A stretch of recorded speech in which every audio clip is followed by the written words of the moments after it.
Mhm.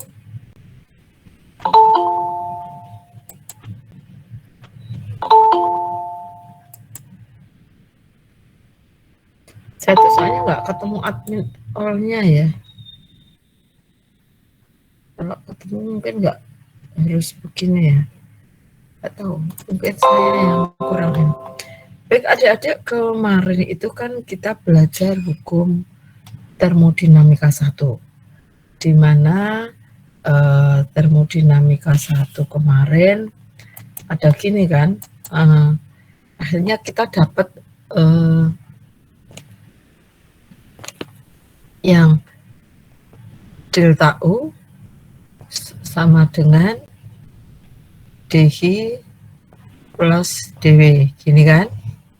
Nah, lalu perkembangannya delta U sama dengan dhi plus min ya, min p dv, gitu kan perubahannya.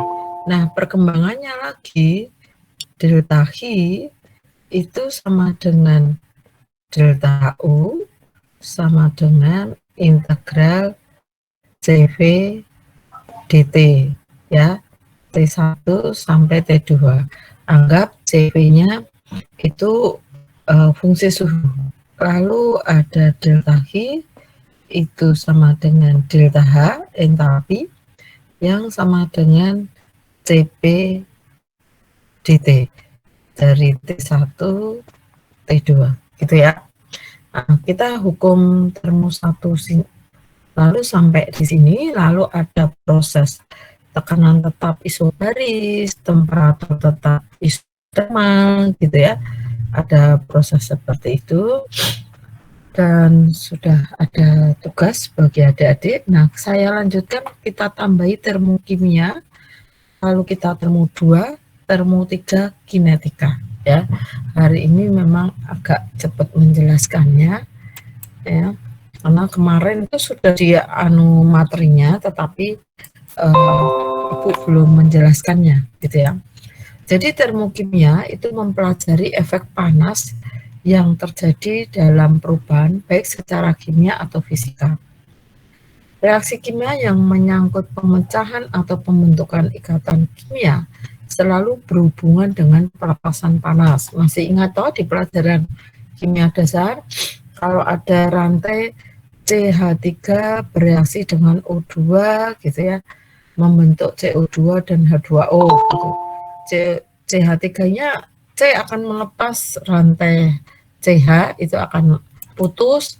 Kalau putus berarti mengeluarkan energi, lalu membentuk nanti ada H2O, itu pembentukan energi atau membutuhkan energi gitu ya.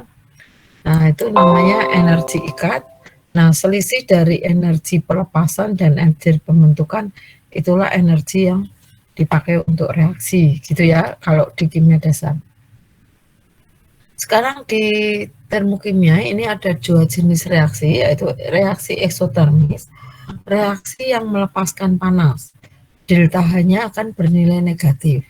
Sedang reaksi endotermik itu reaksi yang membutuhkan panas. Delta H-nya akan bernilai positif ya. Contohnya seperti ini, N2 3H2 menjadi 2NH3. Ya, ini N3 berarti hanya 6, N-nya 2, ya, 2NH3. Nah, di sini delta H-nya negatif.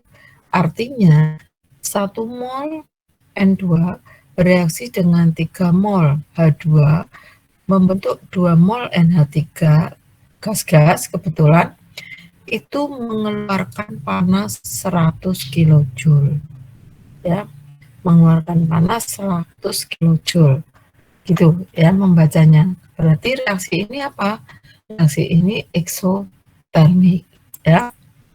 Nah, panas reaksi lalu kita akan kenal di dalam termokimia ini panas reaksi, panas pembakaran, panas pelarutan, dan panas netralisasi gitu ya, macam-macam.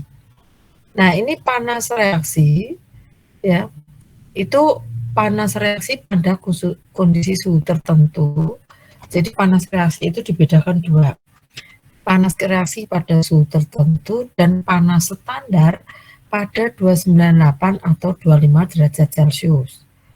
Nah, panas standar, ya, panas standar pada panas reaksi standar gitu ya. Jadi kalau nanti dilambangkan itu panas reaksi standar itu delta HR gini standar gitu ya. Ini artinya delta HR pada 298 ya. Nah, panas reaksi standar itu bisa dicari dari panas pembentukan. Yang pertama, panas pembentukan standar atau delta H formation standar gitu ya.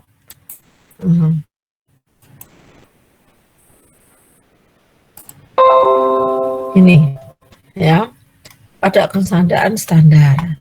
Nah, misalnya begini, ini kan tadi ya. Nah, ini saya hapus.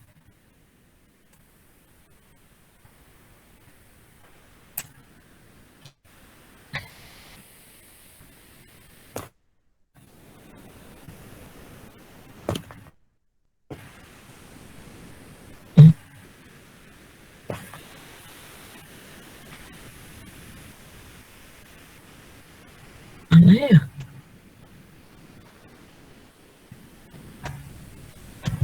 Oh, di pen ini aja. Nah, ini ada, ini saya hapus dulu ya. Jadi delta HR itu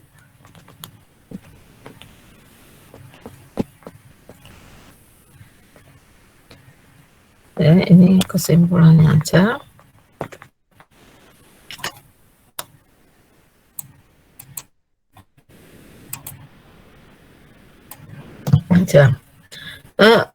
Delta HR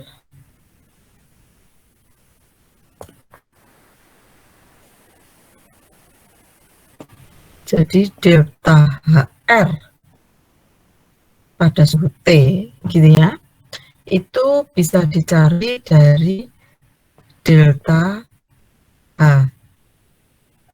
reaktan ya, lalu ditambah delta H R standar gitu ya, standar ya, terus ditambah delta H produk gitu ya. Nah, produk reaktan ini tambah produk. Nah, sekarang delta HR standar itu bisa dicari yang pertama tadi dari, atau ini delta HR 298, ini bisa dilihat pertama tabel, nanti ada tabel grafik atau gambar ya. Nah, atau bisa dari delta H formation dan suhu standar gitu ya, delta H formation.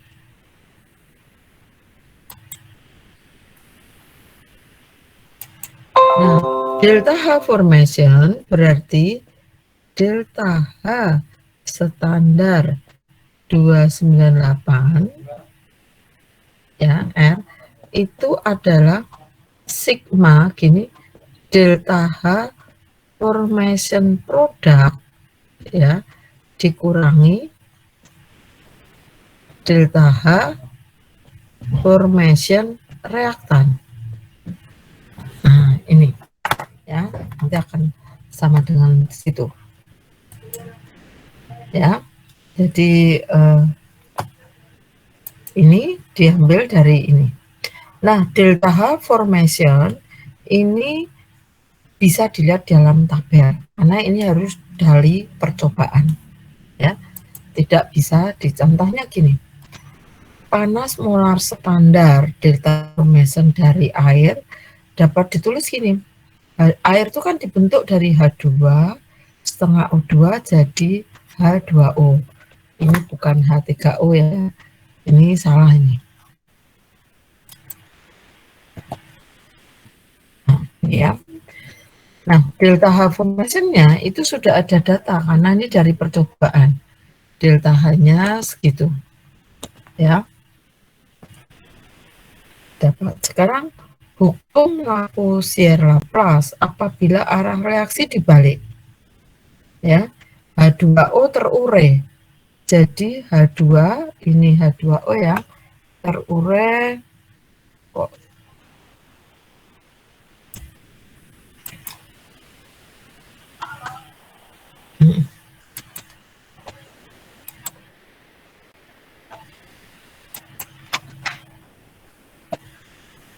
terurai jadi H2 dan O2.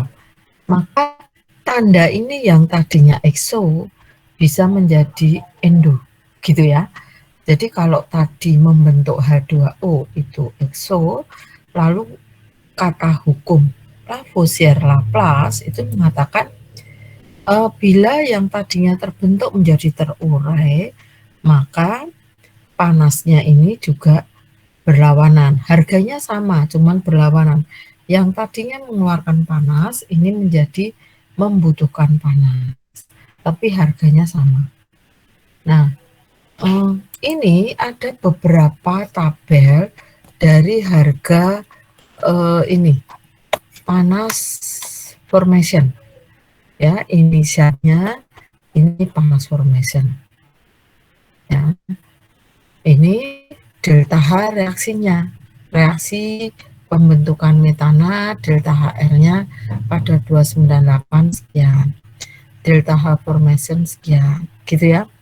Nah, ini ada Anda tinggal melihat di tabel ini, nggak perlu dihafal karena biasanya ini akan diberikan data ini untuk yang pembakaran. Jadi yang ini panas pembakaran. Kalau tadi panas reaksi, panas pembakaran, ini juga delta H formation. Ya. Nah, sekarang ini yang saya tulis tadi. Delta HR standar itu dapat dicari yang standar loh ya. Standar yang titik ini 298. Jadi panas reaksi 198. Itu dapat cari dari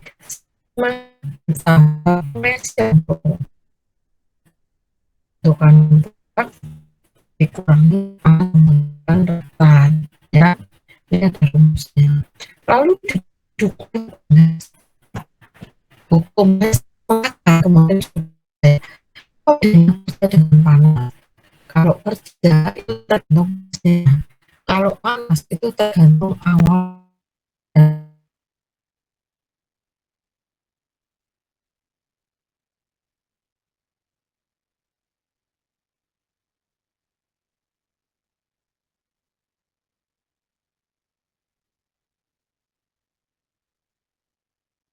Nah, reaksinya. Panas reaksi pada suhu tertentu. T1 itu suhu masuk. Misal katakanlah 300. Terus bisa dibawa ke 298. Jadi ini delta H reaktan dari 300 sampai 298. Lalu ini terjadi reaksinya 298 memakai delta HR standar 298. Sesudah terjadi reaksi, kita kembalikan ke suhu keluarnya. Nah, yang dicari sebetulnya delta HRT ini. Tapi kan ini nggak ada data, hanya tahu T1, T2 langsung. Tapi kita tidak tahu berapa panas reaksi di delta HRT ini. Maka kita minta bantuan pada delta HR standar, yaitu delta HR pada 298. Gini ya, ini rumusnya, ini bisa. Ada contoh soal nggak? Nah, nanti mungkin ya. Sekarang panas pembakaran sama dengan reaksi tetapi memakai O2. Ya, ini juga exo. gitu ya. Sama. Lalu panas perubahan fasa itu adalah panas laten yang tidak terjadi perubahan suhu tapi terjadi perubahan fasa. Contohnya air menguap pada 1 atm suhunya 100, uapnya juga 1 atm suhu 100. Yang cair 1 atm suhu 100 tadi disebut saturated liquid. Yang uap pada 1 atm suhu 100 itu disebut saturated vapor. Nah ya, jadi ini cair, ini uap. Sama-sama ini 1 atm 100 derajat Celcius gitu ya. Ini juga 1 atm 100 derajat Celcius ya. Nah, berarti ini tidak ada perubahan suhu, tapi yang ada perubahan panas dari cair jadi uap. Kalau begini suhu 100 ini berarti sering disebut saturated liquid atau cair jenuh. Nah, yang ini sering disebut saturated vapor. Jadi uap jenuh. Nah, ini membutuhkan panas ini. Cair jadi uap kan butuh panas. Panasnya berapa? Panas ini yang disebut panas laten. Karena tidak ada perubahan suhu, yang ada perubahan fasa. Oke. Ini ada proses penguapan, pengembunan, pembekuan, pencairan, sublimasi, dan lain-lain. Jadi sering juga ditulis delta HV atau sering juga ditulis panas laten. Gini. Ya. Panas netralisasi itu adalah akibat reaksi dari asam dan basa yang membentuk garam. Ya. Kalau ini ada spesial, kalau netralisasinya dengan asam kuat dan basa kuat, maka delta H netralisasinya itu min 57 kJ per mol. Apapun zatnya. Mungkin bisa H2SO4, bisa HCl, sama-sama asam kuat. Mungkin bisa NaOH, bisa KOH, sama-sama basa kuat. Panas reaksinya itu adalah min 57 kJ per mol. Ini panas netralisasi. Jadi kalau nanti adik-adik desain, Bu, ini H2SO4 tuh kalau masuk menara distilasi korosif, maka saya netralkan dulu lah pakai N6. Tapi kok nggak ada ya, Bu, panas reaksinya. Panas reaksi asam kuat basa kuat itu kan instantaneous. Begitu ketemu dia begitu bereaksi. Nah, panas reaksinya berapa? Nggak usah pusing-pusing, ya ini panas reaksinya. Gitu ya. Nah, ini khusus untuk netralisasi. Lalu ada panas pelarutan, itu misalnya H2SO4 dilarutkan dengan air. Muncul panas. Nah, ini panas pelarutan. Ya. Nih, H2SO4 dengan air muncul panas ini. Ya.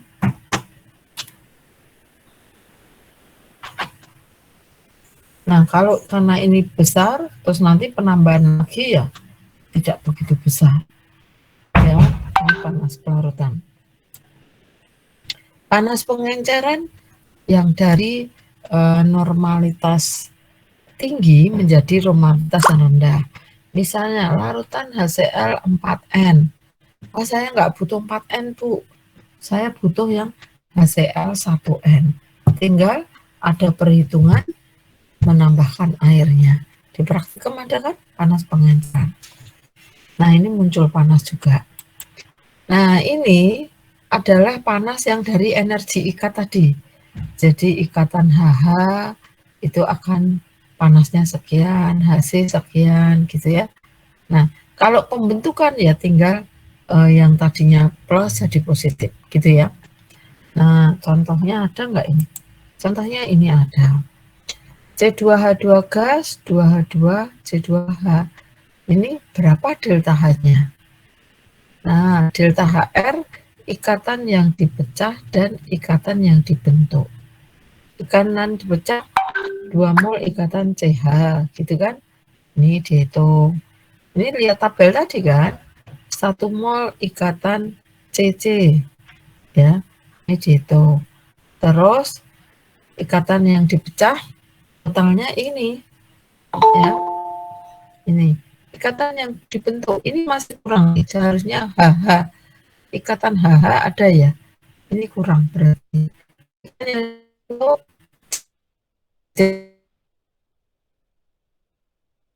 Jadi jumlahnya sekian, delta HR-nya sekian. Ini sih ada HH, 2 kali HH, ya.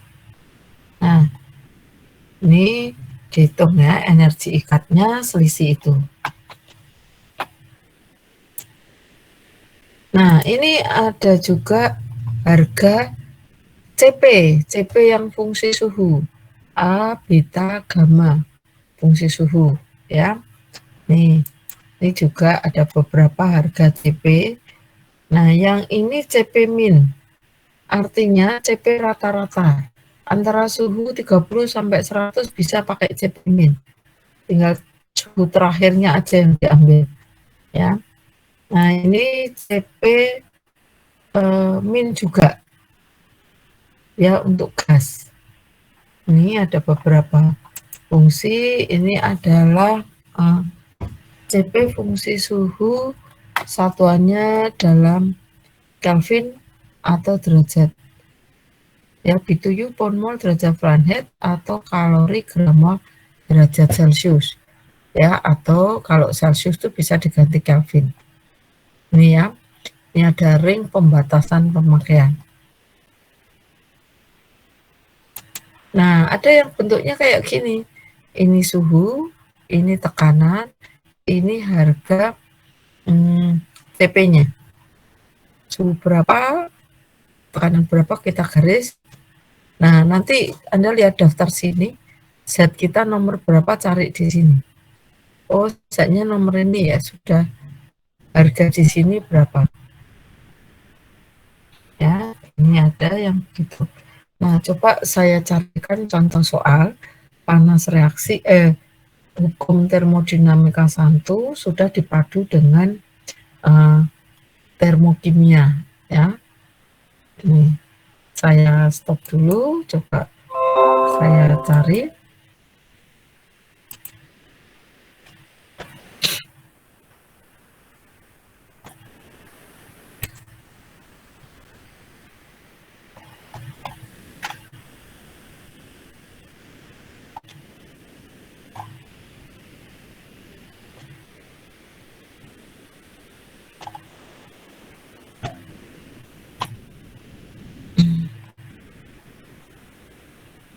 Tidak ada.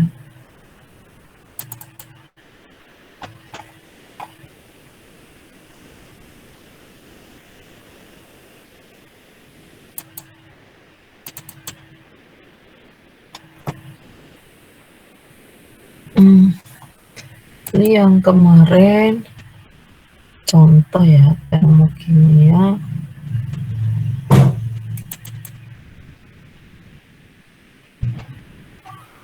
Nah, ini aja, tapi ini mungkin nggak ada jawabannya ya. Oh, ini PR aja nanti deh. Bentar.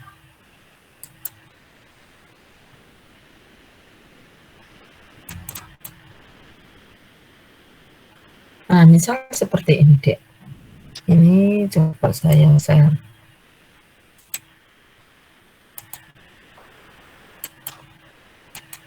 Nah, tadi kan ada 3 langkah ya. Delta H reaktan, delta H standar, ini ada nolnya, maaf ini ada nolnya.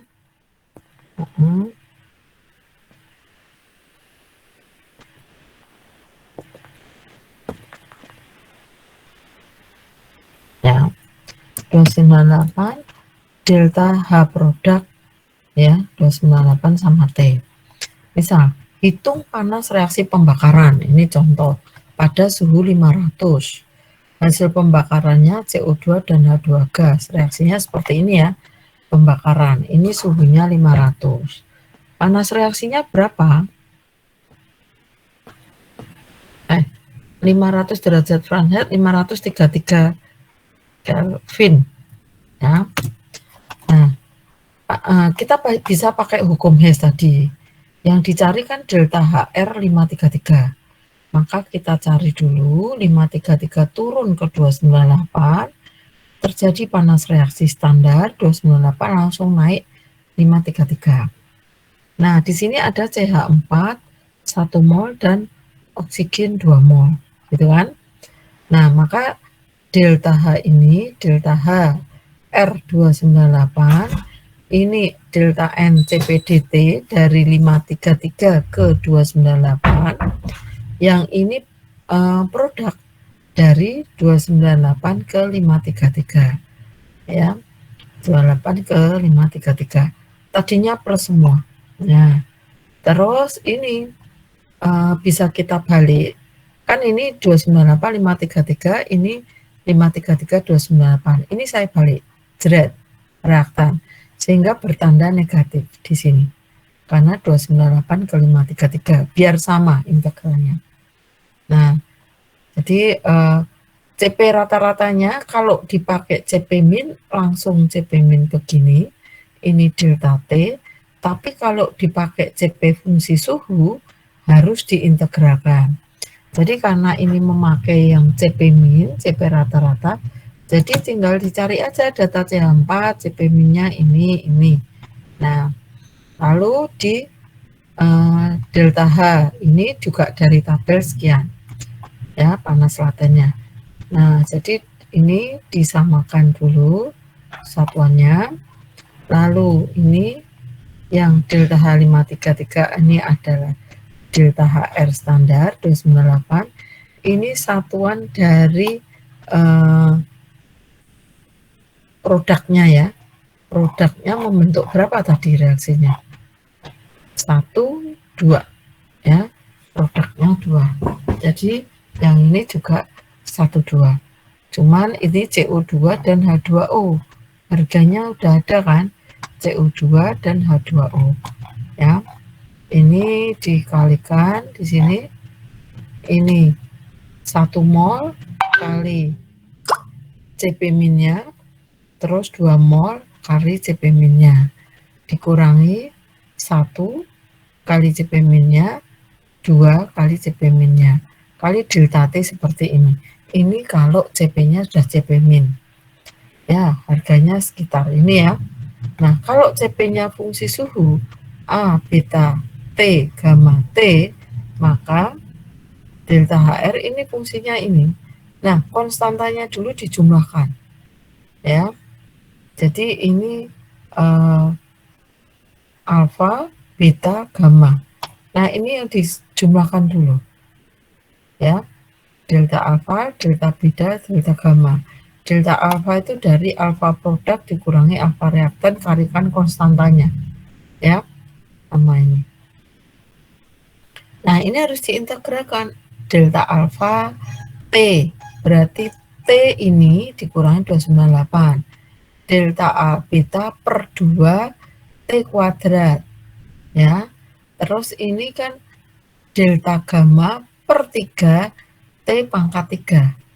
Ya, karena ini sudah diintegrasikan. Nah, contohnya seperti ini. Hitung panas reaksi standar dari reaksi ini 3/2H2 setengah N2 dan membentuk NH3. Gitu ya.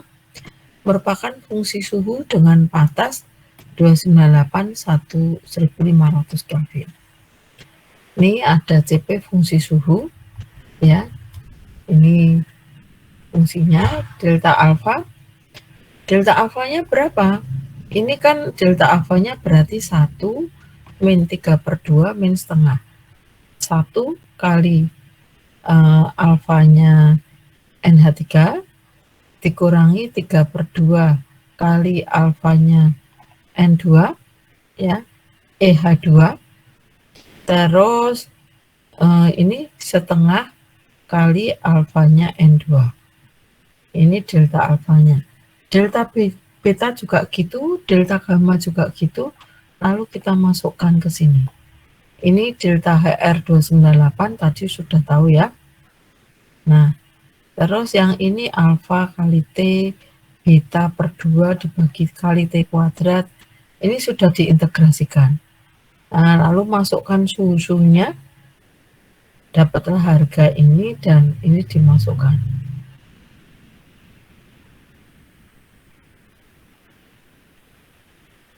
Nah, gitu ya adik-adik ya.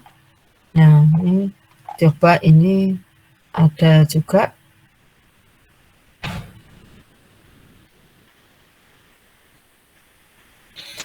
nanti ini bisa buat PR ya.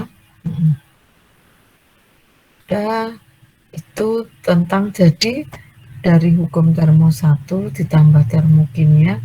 Sekarang saya akan menginjak ke hukum termodinamika 2 dan 3 gitu ya.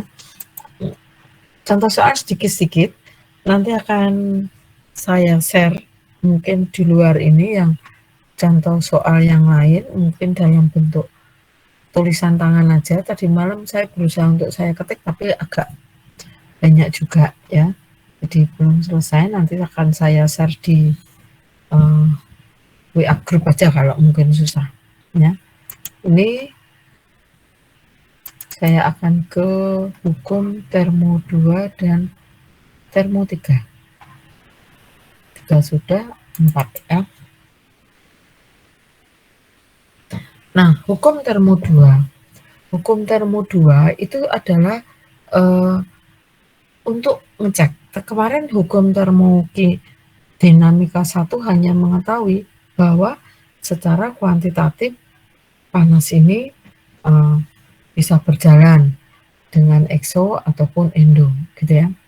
Nah, hukum termodinamika ini yang kedua itu untuk bisa mengatakan proses itu berjalan spontan atau tidak. Biasanya yang berjalan spontan itu irreversible. Kalau yang spontan itu biasanya yang tidak spontan itu biasanya reversible ya. Adalah perubahan yang terjadi tanpa perlu bantuan dari luar.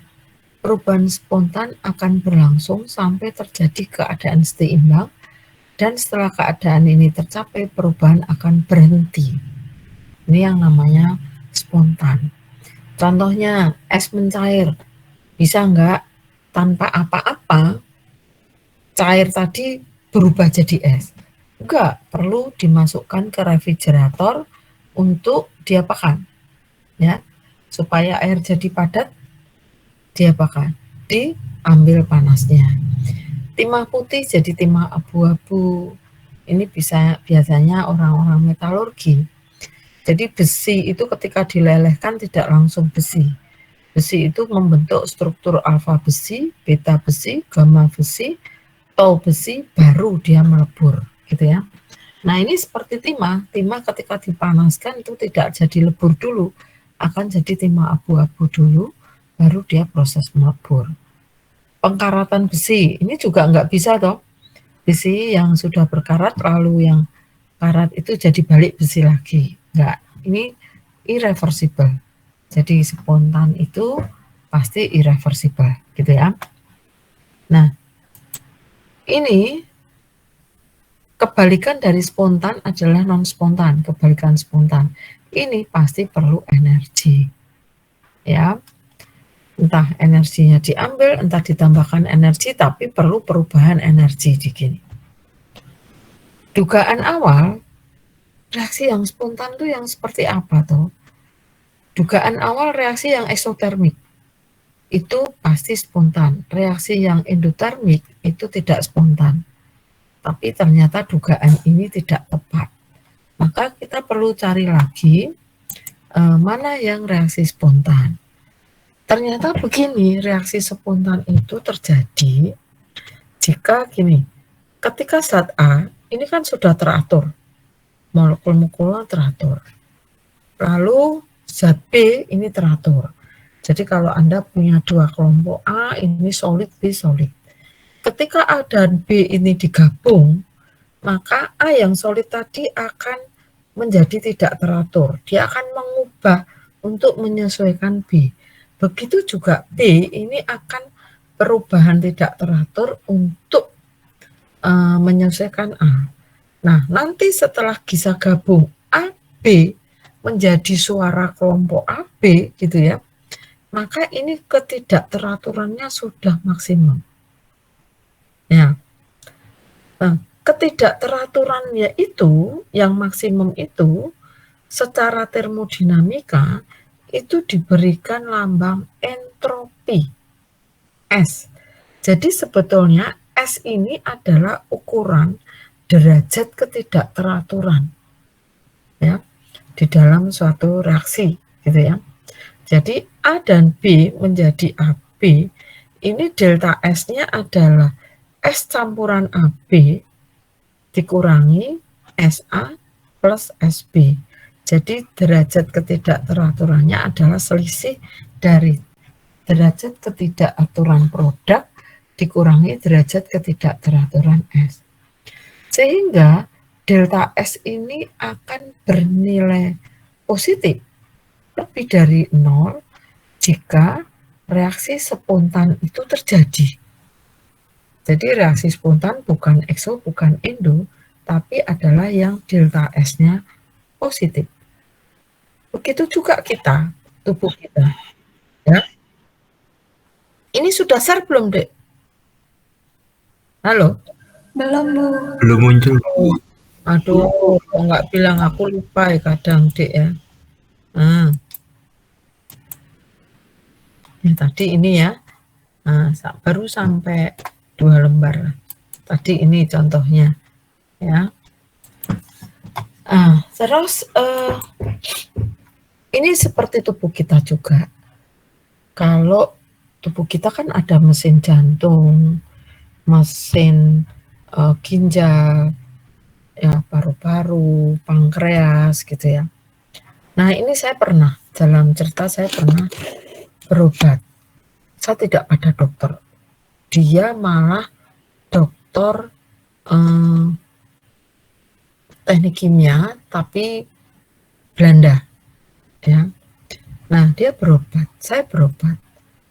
Nah berobat saya itu adalah dihubungkan ke sinar laser gitu ya, sinar laser.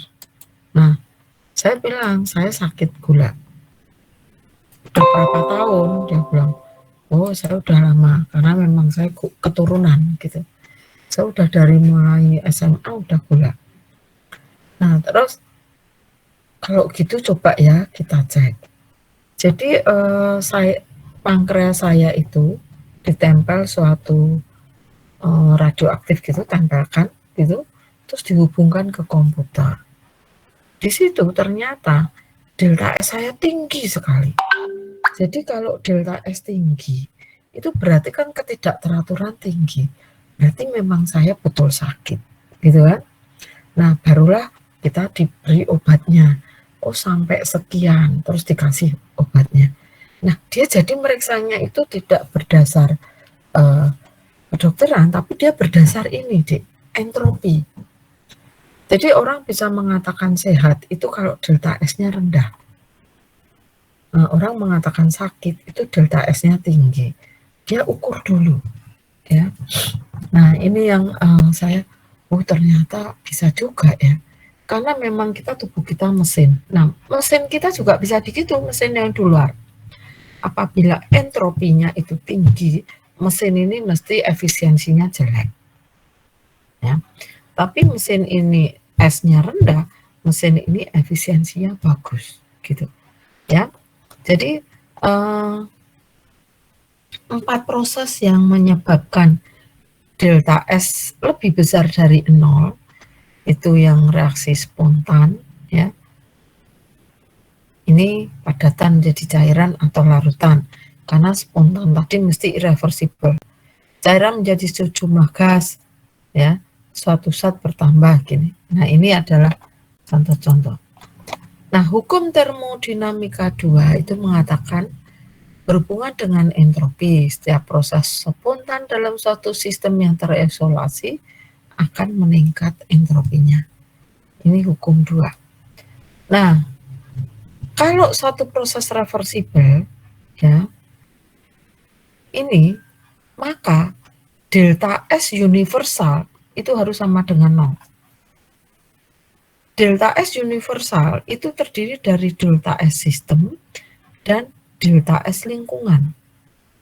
Jadi kalau misal ada reaksi adiabatis reversible, adiabatis kan Q-nya 0, ya toh? Q-nya 0. Berarti ya reversible delta S universal harus 0 kan? Reversible delta S universal 0. Kalau adiabatis reversible Q 0 berarti delta S ini juga 0. Karena nanti delta S itu sama dengan dG per T gitu ya.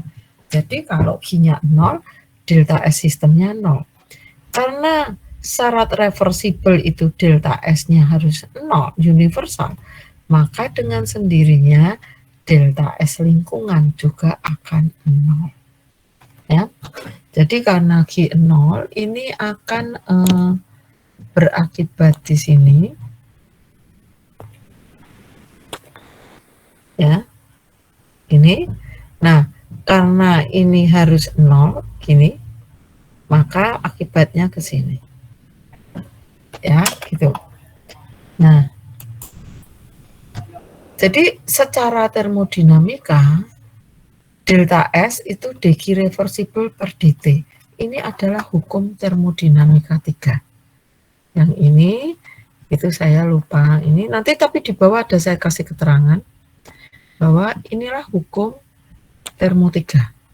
Hukum ketiga ya, termodinamika. dG adalah ds sama dengan dG reversible per dt. Nah, kalau tadi dG itu sama dengan dH, maka ini adalah integral Cp dt. Gini kan? Ya, dG berarti delta S sama dengan integral Cp dt per T. Ya. Atau lebih jauh, ya ini bisa sama dengan ini. Atau lebih jauh, dt per T itu kan ln. Berarti delta S sama dengan integral Cp ya ln T. Gini. Ya. Dengan syarat integralnya ini sudah diintegrasikan. Ya. Nah, ini. Ya. Ini hukum termodinamika 3. Lalu ada siklus Carnot itu yang seperti ini. Sistem cycle gitu ya. Jadi ini ada gas gitu ya. Ini saya panaskan. Ini cairan saya panaskan ke boiler sehingga jadi steam. Ya, jadi steam, tekanan tinggi, suhu tinggi. Lalu saya turunkan tekanannya. Nah, tenaga penurunan tekanan ini mengeluarkan kerja. Ini turbin. Ya. Nah, dari turbin balik lagi dikondensasi jadi cair, dipompa lagi, dipanaskan lagi. Ini cycle. Ini biasanya cycle yang namanya steam power plant. Jadi menghasilkan kerja. Ini PLTU, PLTG itu pakai ini. Ya. Misalnya kalau Anda mau ke Bali itu lewat PLTU Python. Nah, ini kakak kelas Anda kerja praktek di Python itu karena dia dari teknik kimia disuruh pegang ini, bukan kelistrikannya. Jadi justru ini yang dia, ya ini sumber energinya. Jadi di Python itu, triknya itu hasil dari pembakaran air lautnya. Ya bukan pembakaran, penguapan air laut. Jadi air diambil, dipompa, terus di boiler diuapkan. Jadi diuapkan ini akan jadi steam. P-nya tinggi, T-nya tinggi. Lalu turun sini sama turbin, P-nya itu dibuat rendah. Nah, selisih P ini kan T-nya tentunya juga menyesuaikan. T-nya akan turun.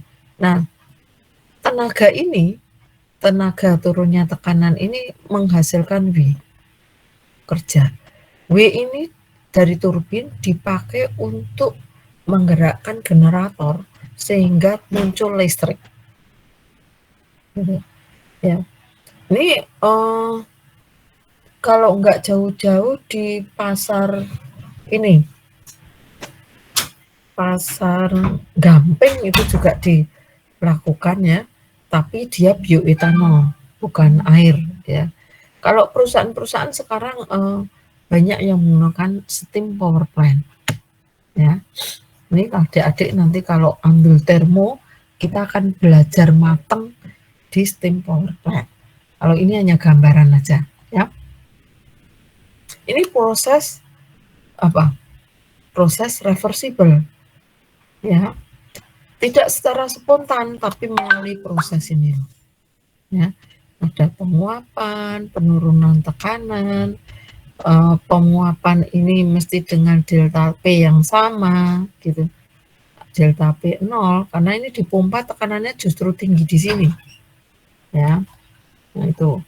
Nah, efisiensinya adalah kerja dibagi dengan energi yang ditambahkan. Di sini kan ditambahkan Q nih. Ya. Ini mesti ditambahkan Q, ya toh? Nggak mungkin air jadi uap tanpa tambahan panas. Q, kalau ini keluar ke lingkungan ini. Ya, jadi mengubah uap jadi cair. Ya, ini keluar Q. Jadi, kalau saya buat nanti bisa begini. Ini reservoir panas T1 yang tinggi memberi Q ke mesin. Mesinnya ini ya. Mesin ini terus membuang panas ke lingkungan, ini lingkungan, ini sistem. Terus ini hasil B. Nah, bisa seperti itu ya. Hampir sama kayak siklus Carnot nih. Ya. Nah, ini terus ini saya gambarkan di sini. Ini sistem memberi panas ke mesin, mesinnya itu mesin steam power plant, menghasilkan kerja, terus panas yang sisa dibuang ke lingkungan. Nah, efisiensinya kan tadi ini, kerja yang dihasilkan dibagi dengan Q yang dimasukkan. Ini ya, namanya efisiensi termal. Padahal kerja yang dimasukkan itu kalau mesinnya bagus, berarti kan Q in, Q out. Ya. Q in min Q out sama dengan Q in. Jadi 1 min Q out per Q in, gitu ya. Nah, ini. Nah, ini. Nah, lalu ini bisa juga hampir sama dengan siklus Carnot. 1 ke 2 itu isotermal. Tambahkan nih panas ya. Terus proses 2 ke 3 itu ekspansi adiabatis. Ini muncul kerja ya, kerja. Lalu 3 ke 4 itu isotermal lagi. Keluar panas. Jadi ini masuk panas, keluar kerja, ini masuk panas lagi ya. Isotermal dengan pelepasan panas, keluar panas. Lalu di sini adiabatis kompresi. Berarti penambahan ini ya. Ada kerja yang harus kita masukkan. Kompresor kan membutuhkan kerja kan. Jadi kalau ini ini W, ini keluar W. Gitu ya. Nah, ini siklus Carnot. Kalau saya buat 1 ke 2 tadi ya ada Q masuk. Ya, RT ln V2 per V1. Kerjanya RT ln V2 per V1. Q sama dengan W, gitu ya. Q sama dengan W. Ya, 2 ke 3 adiabatis, Q-nya 0. Lalu W-nya min CV T2, T3 min T2, gitu ya. 3 ke 4 ini juga ada panas yang keluar, lalu ini ada kerja. kerjanya hanya perbandingan V di sini. Lalu 4/1 adiabatis lagi 0 CV ini. Ya, bisa begitu.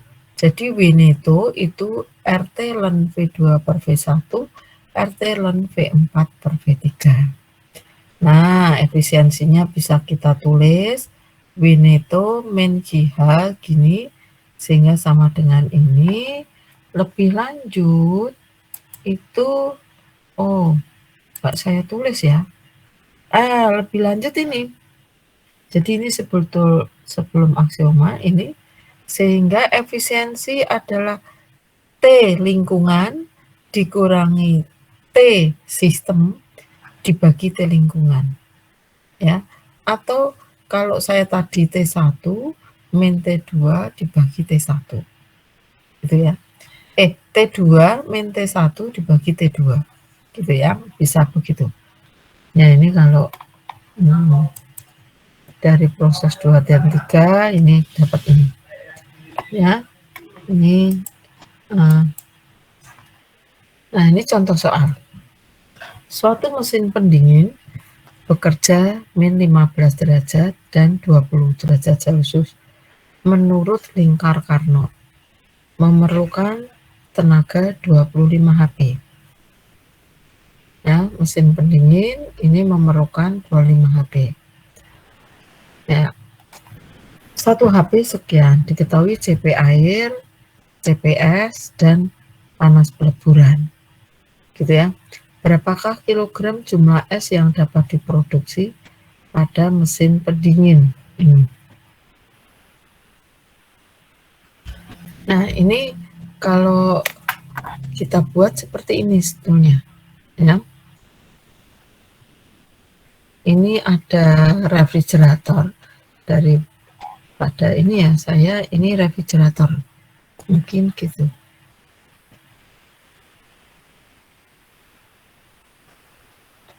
Gini, nah dia kan min 15 derajat ini, ya.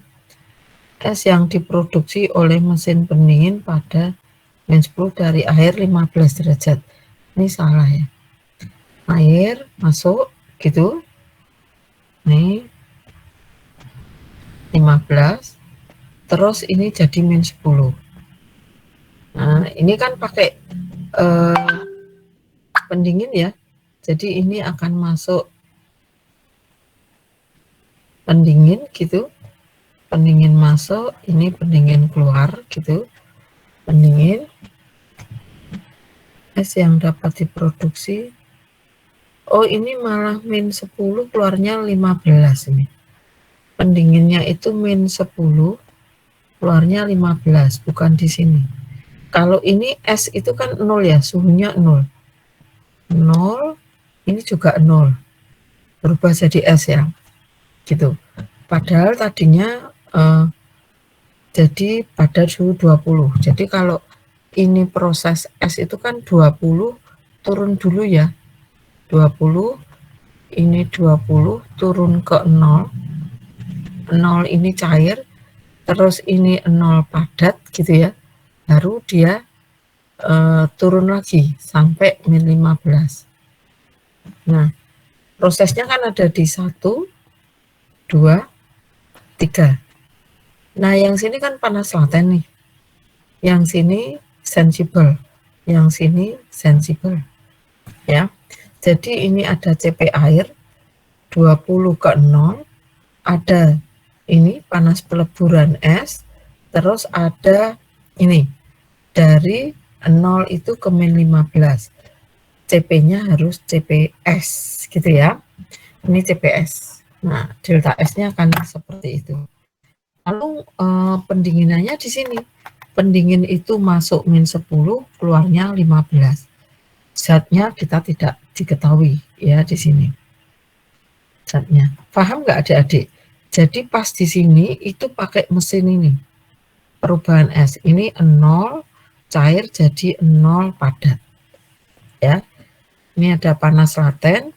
Panas laten yang dibutuhkan ini untuk jadi cair, jadi padat itu kan membutuhkan panas tuh disuplai dari sini. Ya. Jadi pendinginan di sini.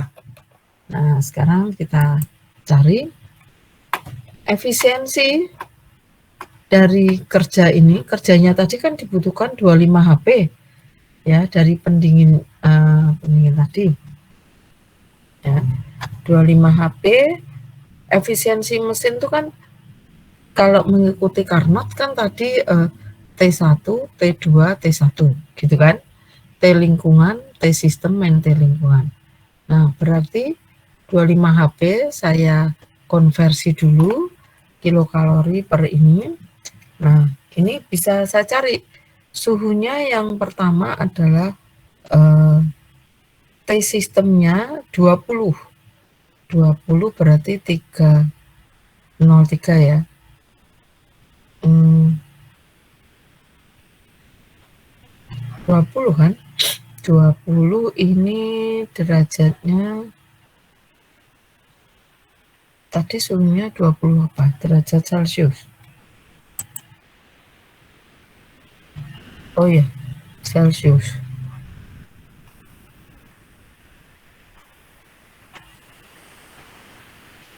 20 ke Kelvin 273 ya? Kok 2303?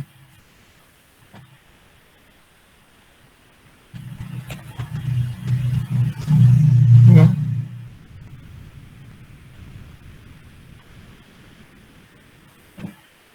Karena 29. Oh, karena ke 298, Dik. Ya. Jadi ini 298 itu kan 25.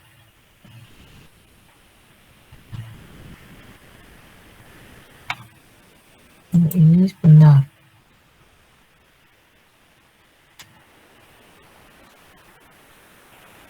Ini kan T1-nya 20. Bentar. Ini T1-nya 258 Kelvin, berarti minus 273 dikurangi 15 berapa?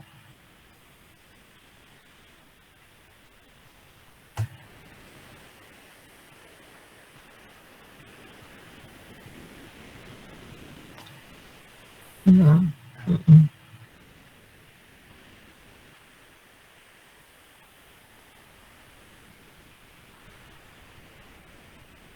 W 267 dibagi dengan Q1. Q1-nya tidak tahu, maka pakai efisiensi Carnot. Efisiensi Carnot itu adalah dari T yang besar, reservoir kan 20 ya. Tadi ini suhunya 20.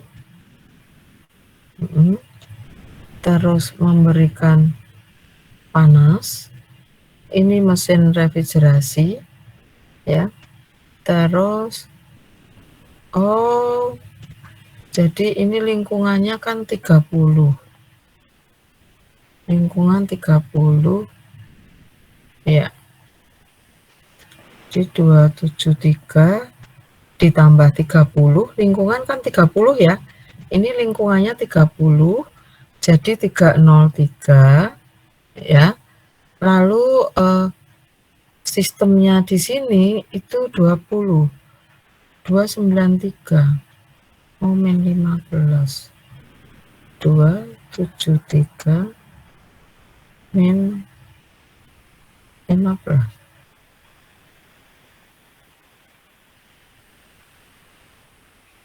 Hmm, 8, 6, 5.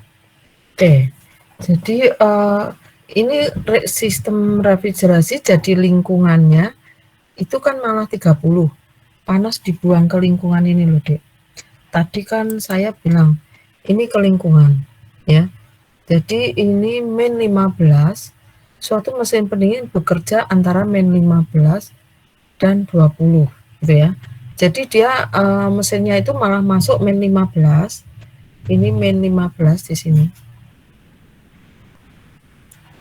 Ya.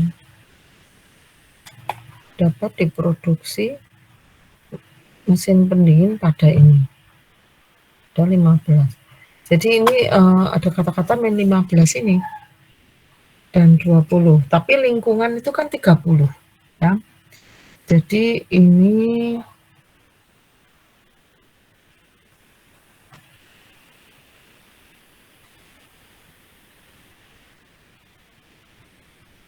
terus dikompresi sampai 20 dikondensasi lagi gitu ya.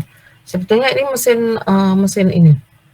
mesin pendingin mungkin seperti kebalikan dari steam power plant. Ini mesin pendingin. Jadi lingkungannya itu 30 ya. Suhu lingkungan kan ini 30 ya. Ini suhu min 15. Suhu di sistemnya. Ya, suhu sistemnya min 15. Ini 30 bagi suhu sistemnya. Karena ini efisiensi, nah kerjanya adalah seperti ini. Ya. Q min W, ini ketemu kerjanya. Nah, terus delta H ini menjadi Q1 ini delta H pembekuan. Jadi proses untuk membuat es tadi. Ini mesin refrigerasi nih. Ini refrigeratornya yang sini, ya. Mesin refrigeratornya. Jadi di sini ada buang ke lingkungannya 30 menghasilkan tadi, ya. Nah, Q1 ini soalnya mungkin yang kurang jelas ya. Q1 ini saya ambil dari Bu Tunjung. Q1 tadi kan prosesnya saya bilang dari ini yang saya gambar di sini. Dari 20 ke 0 ke 0 tapi padat terus turun ke min 15 gitu kan. Nah, ini sistemnya ini yang jadi min 15 gitu ya. Nah, jadi ini makanya sistem ini dibilang min 15. Terus ini suhu lingkungan 30 ya. Di sistemnya itu kan keluarnya min 15. Jadi maka ini min 15, ini 30 gitu ya. Nah, terus ini proses tadi dari 20 ke 273. Ini kan 20 ini. Ya. Terus ini panas pemadatan, panas pembekuan, ya. Terus ini adalah panas penurunan suhu dari 273 ke min 15 ini 263 Kelvin gini ya. Nah, ini kan masanya sama ini. Masa yang diturunkan suhunya, masa yang diubah jadi es, masa es yang turun suhunya. Ini kan totalnya delta H min 100. Ya, ini delta H yang dibutuhkan ini adalah delta H Q1 ini. Ya. Yang diterima Q1 ini kan panas yang diambil gitu dari proses pembekuan gitu. Cuma refrigerannya itu masuk dari suhu min 10 sampai 20. Sampai berapa tadi? Min 10 sampai 15 gitu ya. Pertanyaannya tadi. Nih, 10 sampai 15 gitu. Jadi ini kalau nggak jelas, ini adalah 20 ya. Tadi sampai ketemu di sini kan 20 di mesin ini terjadi 20 sampai 15. Itu ada panas ya yang disuplai untuk mendinginkan di sini. Jadi di sini ada mesin pendingin tuh seperti ini jalannya. Ya, coba kalau saya beri di sini, ini refrigerator. Nih, mesin pendingin tuh jalannya seperti ini. Ini refrigerator. Kan kalau Anda gampangannya kulkas Anda masuk, airnya suhunya tinggi. Ya, ini jadi 0, air 0, ini jadi 0 ya. Ini jadi padat, es padat. Ini es cair. Ya, gitu kan, padatnya gitu. Nah, lalu ini, aduh salah juga sih.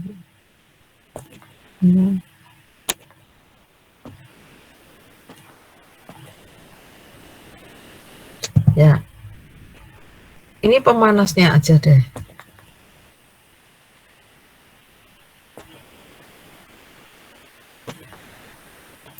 Ini misal freonnya yang jalan. Nah, freon ini dapat panas ini. Dapat panas dari air yang dingin tadi. Ini kan ada proses gini. Air 0 jadi 0 tapi padat cair gitu kan. Terus ini jalan. Refrigerannya itu dapat panas akibat 0 cair jadi 0 padat. Itu kan mengeluarkan panas. Dapat tambahan Q di sini. Ini dilihat dari refrigerannya. Dapat tambahan Q. Gitu kan? Nah, Q di sini digunakan untuk ini. Dari Q ini terus diekspansi. Diekspansi itu dinaikkan tekanannya.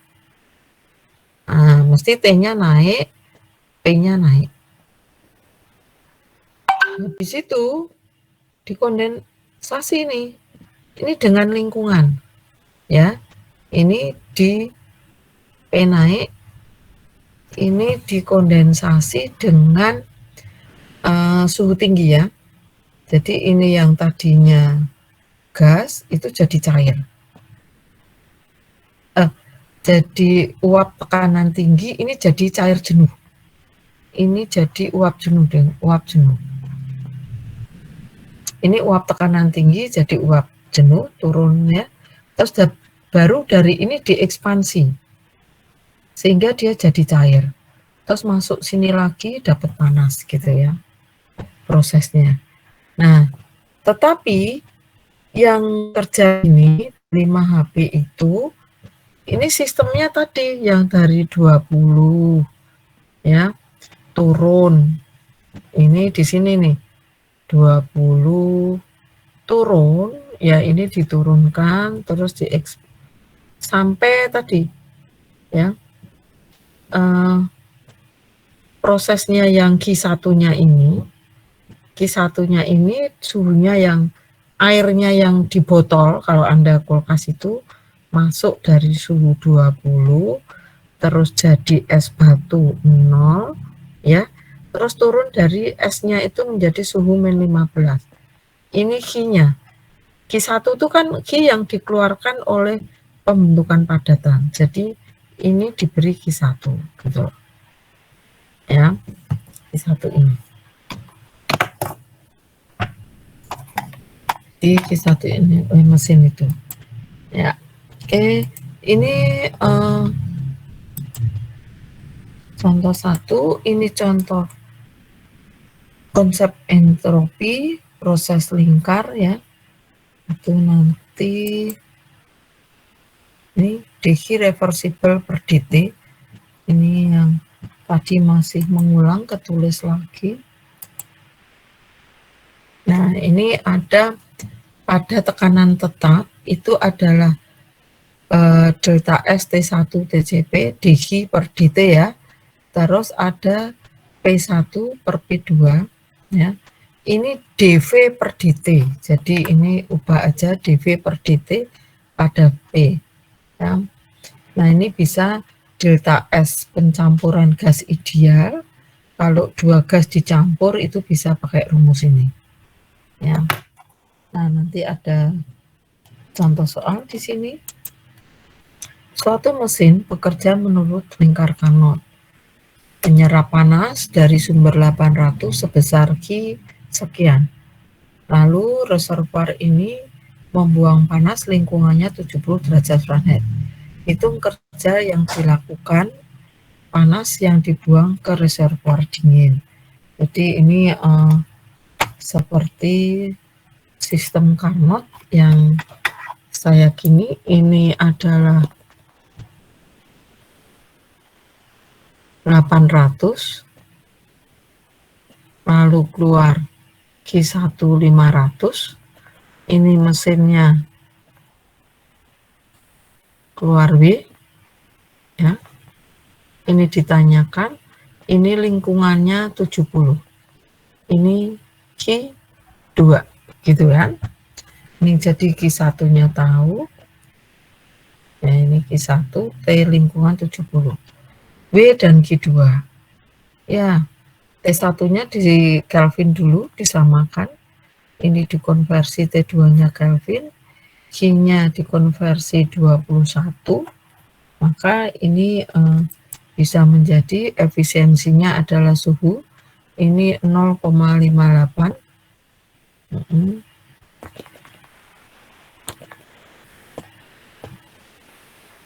Berarti W adalah Q1 kali efisiensi, ketemulah W. Lalu ini kan prosesnya Q1 sama dengan Q2 plus W, gitu kan, sistem Carnot. Nah, ini W, tanda W ini minus, ya, ini karena sini. Jadi ini Q1-nya berarti Q1 min W sama dengan Q2, gitu ya. Q1 min W sama dengan Q2. Nah, didapat Q2-nya seperti ini. Nah, itu gampang. Lalu ini contoh soal yang satu lagi. Ini 2 molekul gas ideal sebanyak 100 liter, 50 derajat Celcius, dipanaskan hingga mengembang 150 liter, 150 derajat Celcius. Jadi ini V dan T, V dan volume kan berubah ini. 100 liter jadi 150 liter, suhu juga berubah 50 ke 150. Tetapi kelihatannya ini P-nya tetap. Ya, tidak menyinggung P, asumsi aja bahwa P-nya tetap. Maka dilakukan hitung entropi yang tadi, rumus yang tadi. Ya. Ini N2 mol, jadi rumus ini CV per T karena perubahan volume yang ada, bukan perubahan tekanan. Ini harusnya dP per dTV, tapi dt tidak ada keterangan perubahan tekanan, maka dianggap aja gas ideal. Jadi P itu kan nRT-V. Jadi dP-nya ini saya ganti dP per T itu nR kali V. Jadi nR per V. Jadi dV-nya gini. Ya, saya ganti karena ini sehingga bisa dicari delta S-nya. Ini delta S untuk tekanan tetap, di mana terjadi perubahan suhu dan perubahan volume. Gitu ya, adik-adik. Kalau delta S ke nanti ada hubungnya dengan energi J. Jadi ini hukum termodinamika mengatakan bahwa entropi suatu kristal murni yang sempurna adalah 0. Kristal yang sempurna yang punya satu organisasi molekulnya. Contoh gitu. Jadi ini adalah menghasilkan ini S pada suhu tertentu itu 0 sampai T, Cp per T dt atau Cp d ln T. Gitu. Ini hukum termodinamika 3 sebetulnya. Tadi sudah saya singgung. Nah, ini kadang konstanta CV ini kan fungsi suhu ya, CP atau CV ini fungsi suhu, sehingga delta S ini juga nanti bentuk integrasi kalau CP-nya ini fungsi suhu, gitu ya. Nah, ini proses apabila padat jadi padat. Ini sensibel ya, T0 jadi T referen. T referen padat mencair, ya, mencair. Terus cair dipanaskan, jadi T kedua. Maka delta S-nya ya proses 1, padat turun, ya, dari 0 ke referen, ya, 0 ke referen, kalau padatan itu. Lalu ini padat ke cair, peleburan, terus dari ini T, peleburan ke T, ya. Ini. Jadi yang di sini padat ke padat, turun suhunya ke referen naik ya, dipanaskan dulu, terus melebur, terus cair, bisa dipanaskan, bisa didinginkan. Nah, ingat tadi delta S universal sama dengan delta S sistem plus delta S lingkungan. Tadi sudah ya. Nah, ini ada contoh soal. Air pada 5 derajat 1 atm membeku dengan sendirinya. Diketahui titik beku air 0. Diketahui CPS sekian, CP cair sekian. Panas peleburan pada 0 sekian. Panas peleburan pada 5 derajat Celcius. Yang menurut hukum Hess tadi, 5 dibawa ke 0, 0 mencair, terus dibawa ke 5 lagi, gitu ya, sistemnya. Ini dari 5 dibawa ke 273 atau 0 ya. Ini padatan dari 5 derajat dibawa ke 0 derajat. CP-nya ini pakai CP padat ya. Kebetulan ini CP-nya sudah CP min. Lalu ini panas peleburannya. Ya. Lalu ini dari suhu 273 ke 5. Ini delta S-nya adalah dijumlahkan ya. Ini ditambah ini tambah ini. Oh, delta S-nya sekian. Negatif ya. Berarti kalau delta S-nya negatif kurang dari 0 jalan enggak? Belum. Kita belum tahu ya. Lalu ini delta S lingkungan Q per T. Q-nya adalah proses peleburan tadi. 3 ininya suhunya pada 5 derajat ya, 5 derajat. Lalu kok 344 tuh, ini 333 tuh.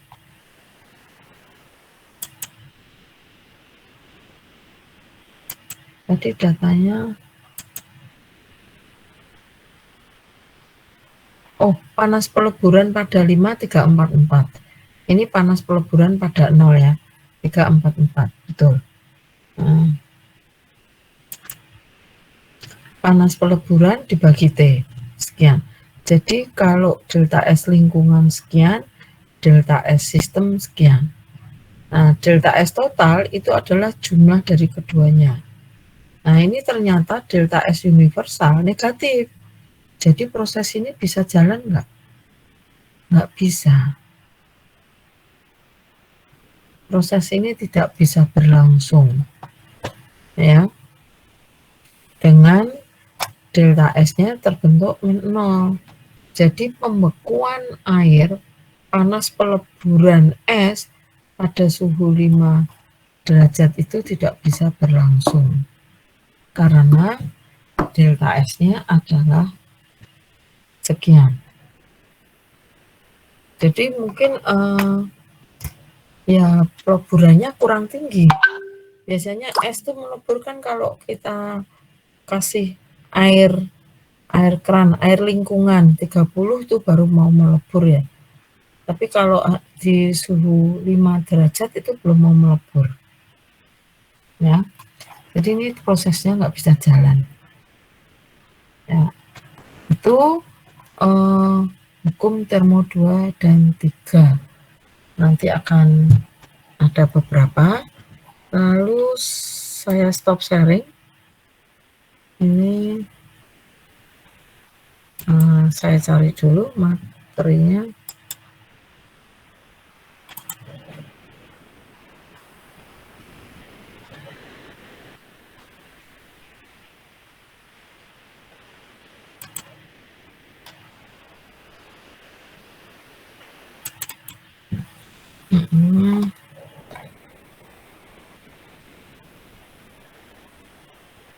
Nah, sekarang materi Berikutnya energi bebas chip. Ya. Sebelum ke energi bebas chip ada energi bebas Helmholtz. Itu yang A itu ya, A ini. Ya. Jadi karena ds tadi lebih besar, supaya reaksi berjalan spontan, ds itu lebih besar ya dari 0, jadi dhi per t tadi ya. Terus diturunkan sehingga U itu min T kali S, jadi energi dalam dikurangi temperatur kali entropi itu sama dengan A, atau energi Helmholtz. Jadi suatu proses yang irreversible pada T dan V yang tetap hanya dilakukan bila kerja volume disertai dengan penurunan energi Helmholtz ya. Kalau T dan V-nya tetap gitu ya. Delta A kerja maksimum yang dapat dihasilkan dari suatu proses isotermal. Lalu kalau yang dimaksud energi bebas chip itu adalah kriteria tunggal untuk menduga spontan atau tidaknya suatu reaksi. Kalau hukum termo 1 kemarin kesetimbangan energi pada reaksi kimia. Hukum termo 2 memilih proses mana yang berlangsung spontan. Hukum termo 3 menghitung energi absolut tadi ya, delta S sama dengan dg per T. Nah sekarang energi bebas ini kan universal harus sama dengan 0 ini kalau prosesnya spontan. Universal itu sistem plus lingkungan harus lebih besar 0. Lingkungan itu Q reversible per T lingkungan. Delta H sistem, delta Q reversible-nya, gitu kan? S lingkungan, delta H sistem per T. Juga bisa gitu ya. Nah, ini tadi T. Mohon maaf, belum di-share. Aduh, saya kok lupa terus ya, Dek.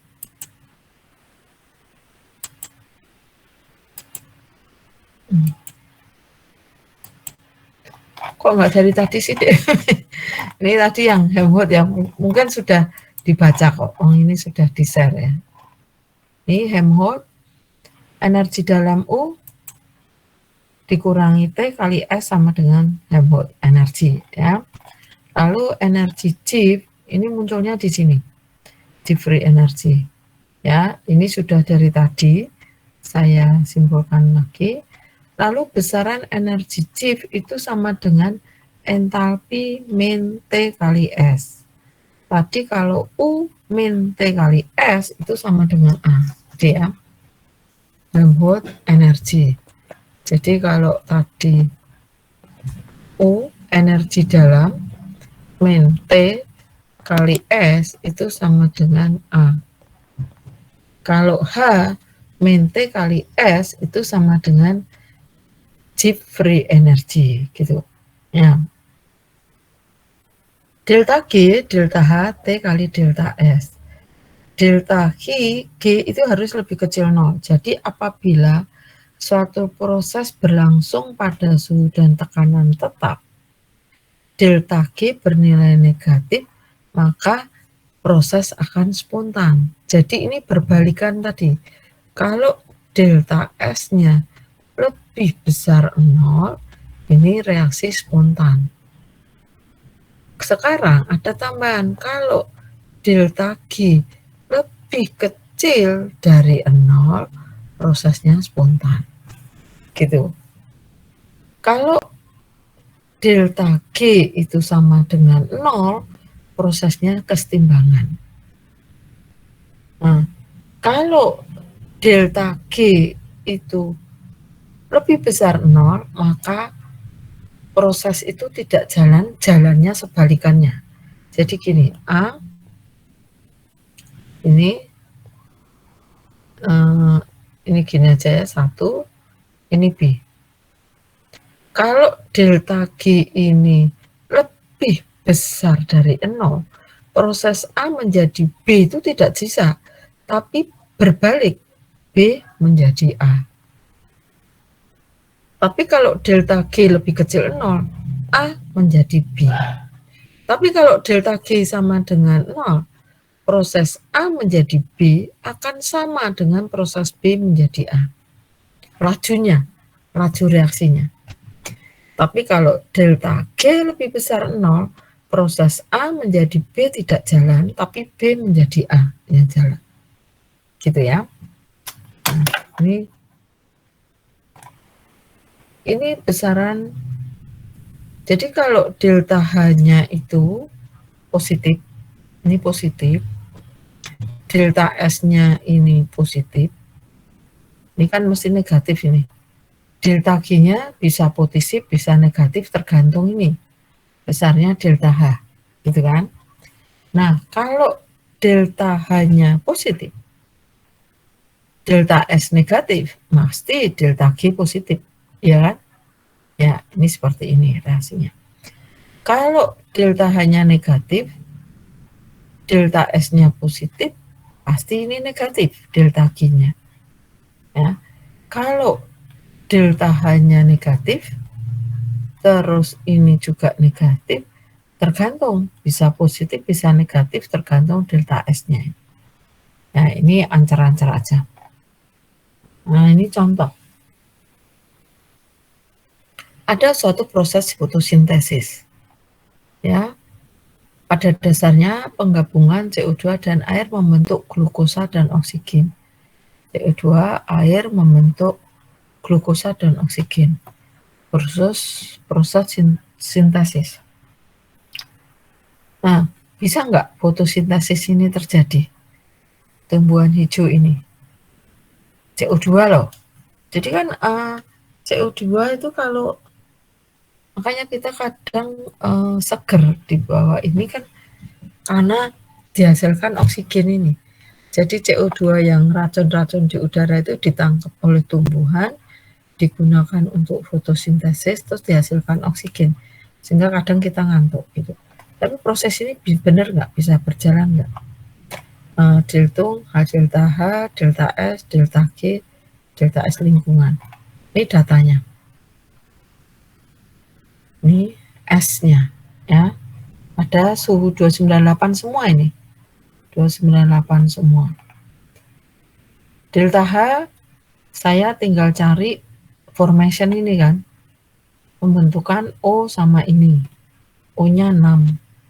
Nih, tambah ini terus pembentukan ini. CO dan H2O. 6 kali 6. Ya, 6. Ini juga 6. Nah, ini delta H. HR-nya sekian. Lalu delta S-nya juga sama. Produk. Kalau delta S ini reaktan, produk gitu. Di jumlah biasa. Kalau delta S. Tapi kalau delta H itu harusnya ini, oh ini bukan delta reaksi ya.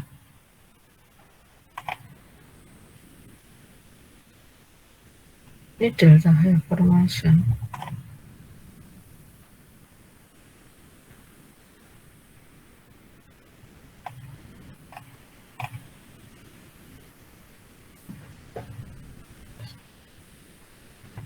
Ya sama aja lah. Sebentar. Ini delta S-nya, delta H, T kali delta S. Ya, delta G-nya sekian. Ya, delta S lingkungan itu delta H yang ini dibagi T. Sekian. Lalu delta S alam semesta sistem ditambah ini. Ini yang delta S alam semesta ya. Ini ditambahkan, sistem ditambahkan. Gini, ternyata delta S-nya itu negatif. Berarti reaksi ini, fotosintesis ini bisa disimpulkan tidak bisa berjalan. Betul nggak? Oh ya, tidak spontan. Ini ada jawabannya. Berarti tidak spontan. Itu ya contoh soal. Nah ini G H min T kali delta S. Kalau ini kan G standar nih. Ini H min T delta G standar, delta H standar, T delta S standar. Oke. Nah, ini disesuaikan. Nah, nanti G pada kondisi 1 dan G pada kondisi 2 ini bisa dengan perbandingan P. Ya. P-nya diganti jadi dP per P itu ln P2 per P1. Ya. Jadi G pada suhu tertentu adalah G pada saat suhu standarnya ln P. Jadi kalau G pada suhu 300 diketahui, G pada suhu 500 bisa dicari dengan perbandingan P ini. Nah ini, oh sayang belum ada contoh soalnya. Ini G free energy mungkin belum ada contoh soalnya ya, coba saya cari, kalau enggak nanti saya tambahkan ya adik-adik ya contoh-contoh soal untuk masing-masing ya. Iya, Bu. Nah,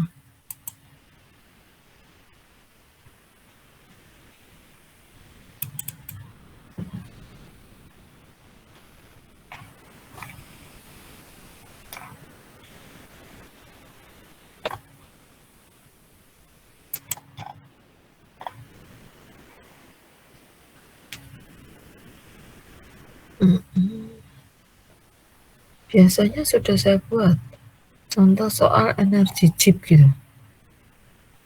Ini kok nggak ketemu di sini? Karena ini mengajarnya itu ya metalurgi, teknik kimia termo, jadi kadang saya letakkan di mana ya contoh perhitungan energi chip gitu. Nanti aja kalau saya ketemu langsung saya share ya contoh soal energi chip ya. Jadi energi chip itu ada yang untuk reaksi setimbang, ada yang untuk reaksi elementer satu arah gitu. Kalau energi yang untuk satu arah itu hampir sama kayak delta S tadi. Kalau energi chip pada suhu 300 di mana ada proses perubahan fase. Tadi ada peleburan, jadi 300 bawa ke 273, 273 273 terus tadi peleburan tadi, terus baru naik lagi ya. Nah, delta S pada suhu T itu ada delta S standar tadi dan ada delta S jadi gini, saya nggak bisa awangan. Ini sebetulnya kita mau masuk ke kinetika ya. Terus terang ini kita kebut. Sehingga kan bahannya sudah tidak Anda baca. Jadi penjelasannya seperti ini ya. Ini materi bentar email.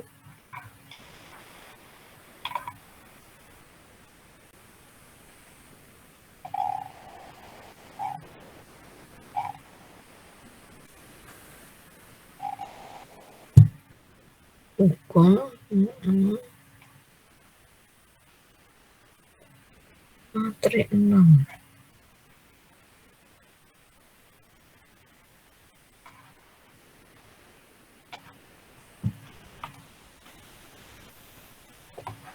Oh ini. Nah, ini saya belum ke sini, jadi saya gini dulu ya. Tadi kan ada delta S pada suhu T, itu juga bisa kalau ada proses reaksi atau proses standar, itu bisa delta S reaktan kalau untuk reaksi, delta S standar gitu kan, terus delta S produk gitu kan. Nah, delta S standar itu juga ada S dari reaktan, S reaktan dikurangi S produk pada standar. Nah, gitu. Ya, jadi ini delta S reaktan pada suhu T. Ini delta S produk pada suhu T. Kalau ini 298. Maaf, Bu. Ya, belum ini Adik. Oh, share. Kok saya tuh sering lupa ya, Dek, gitu. Jadi delta S itu ini saya ini dulu kok ya. Saya skip dulu ya. Tadi belum di-share soalnya.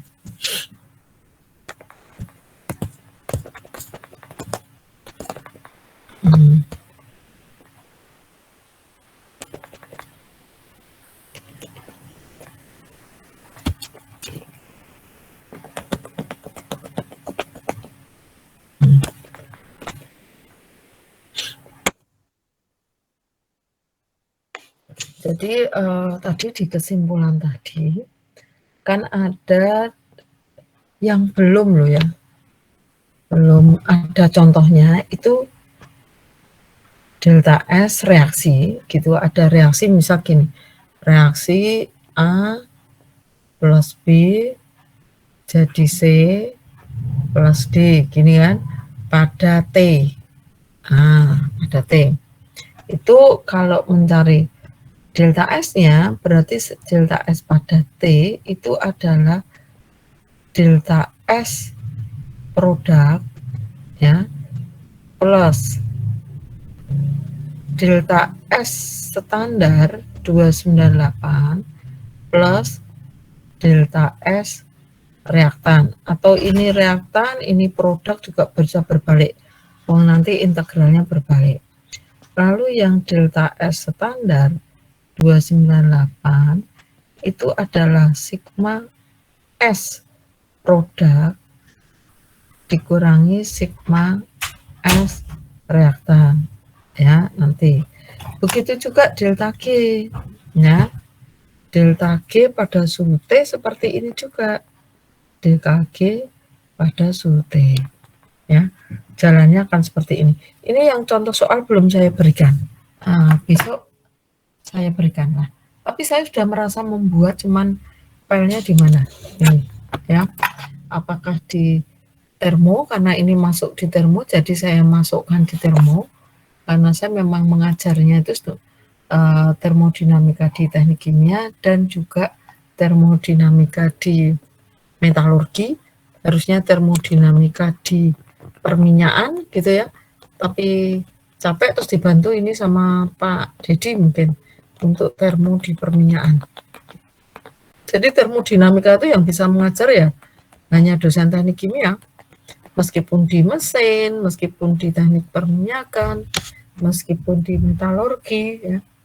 Jadi kalau kita dapat tugasnya mengajar termo itu harus lari-lari kemana-mana ya. Pertambangan nggak dapat, geologi nggak dapat, yang dapat mungkin teknik lingkungan, teknik perminyakan, metalurgi, teknik kimia ya.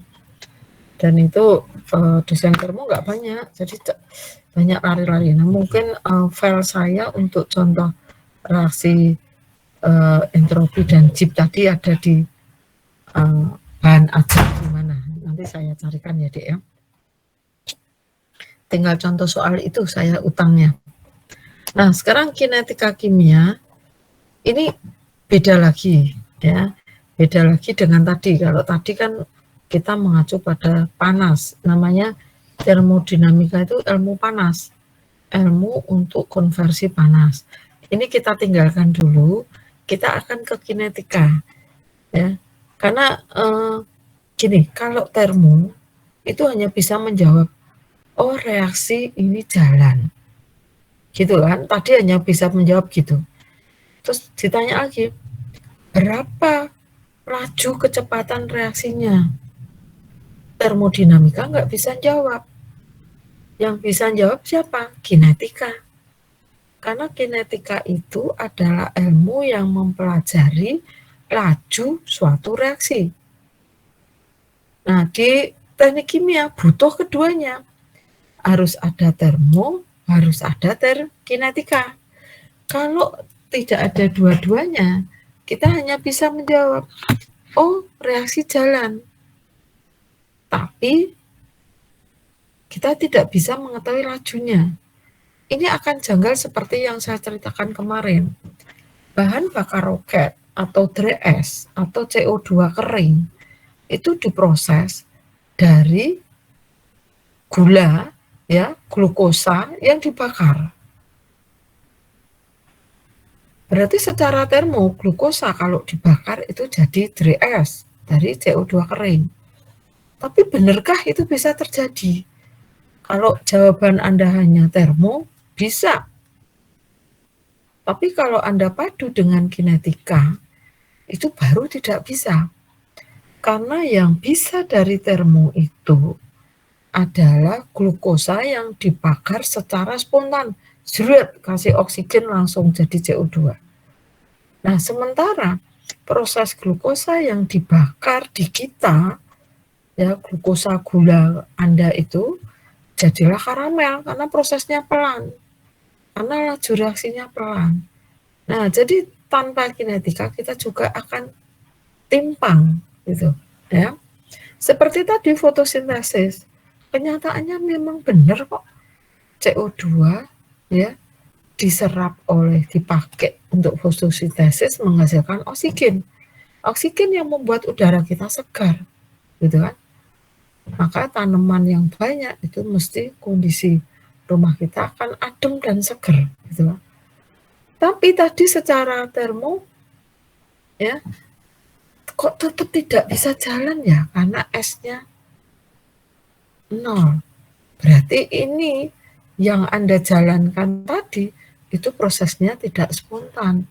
Yang fotosintesis itu, ya, memang harus ada prosedur, ya, tidak langsung jadi oksigen. Maka tadi fotosintesis itu bukan reaksi spontan. Nah, itu ya seperti tadi. Nah, sekarang kita kan belajar kinetikanya. Termodinamikanya kita tinggal dulu. Ya.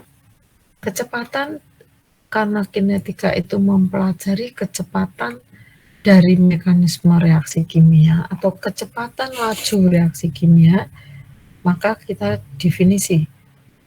Laju reaksi kimia itu apa? Laju reaksi kimia perubahan konsentrasi reaksi atau produk dalam satu satuan waktu. Jadi misalnya konsentrasi A berubah menjadi konsentrasi B. Nah, perubahannya ini dalam satu satuan waktu, atau perubahan A yang bereaksi membentuk B pada saat itu. Jadi saya mau mereaksikan A plus B jadi C plus D.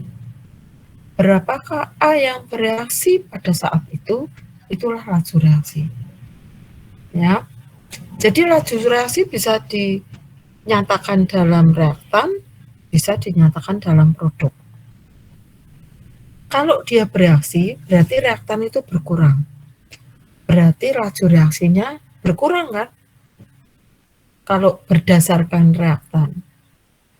Tapi laju reaksi itu akan bertambah kalau berdasarkan produk. Gitu. Nah, ini konsentrasi waktu, konsentrasi awal. Jadi kalau ada A plus B jadi C plus D, itu kalau laju reaksinya berdasarkan A, pasti depannya akan tanda negatif karena akan berkurang. DCA itu, CA itu adalah kondisi CA sewaktu. Jadi sesudah reaksi CA itu berapa? Kalau awalnya CA 0, ya, atau perubahan CA konsentrasi A pada saat perubahan waktu. Ini berdasar B juga minus, tapi berdasar produk C dan D dia akan positif. Itu ya, adik-adik ya. Nah, ini C konsentrasi, T waktu, laju reaksi. Saya tulis tangan karena koordinatornya kan Budunjung, jadi memang yang menyediakan materi itu adalah Budunjung. Jadi kita memang koordinatornya. Kalau termo koordinatornya Bu Tuti, ya Bu Tuti yang harus menyediakan beberapa materi ini. Nah, tetapi khusus untuk ini, saya itu malah bingung kalau pakai materi yang dikunjung, karena itu tidak saya tulis sendiri. Maka ini saya berikan materinya, tapi tulis tangan ya adik-adik ya. Belum sempat ngetik ya, nggak apa-apa ya. Halo, ini Gak apa-apa, Bu. nggak apa ya, ini gini. Nah, ini faktor-faktor yang mempengaruhi laju reaksi, sifat dasar reaksi, temperatur, adanya katalis, dan konsentrasi bereaksi. Satuan dari laju reaksi tergantung pada order reaksi. Jadi R itu satuannya bisa per waktu, satuannya bisa kilomol per derajat Fahrenheit, liter per mol derajat Fahrenheit, bisa juga gitu. Bisa satuan konsentrasi per waktu, ya, bisa konsentrasi kuadrat per waktu, tergantung order reaksi. Nah, order reaksi itu adalah jumlah semua eksponen atau pangkat dari konsentrasi pada persamaan laju reaksi. Contoh, 2N2O5.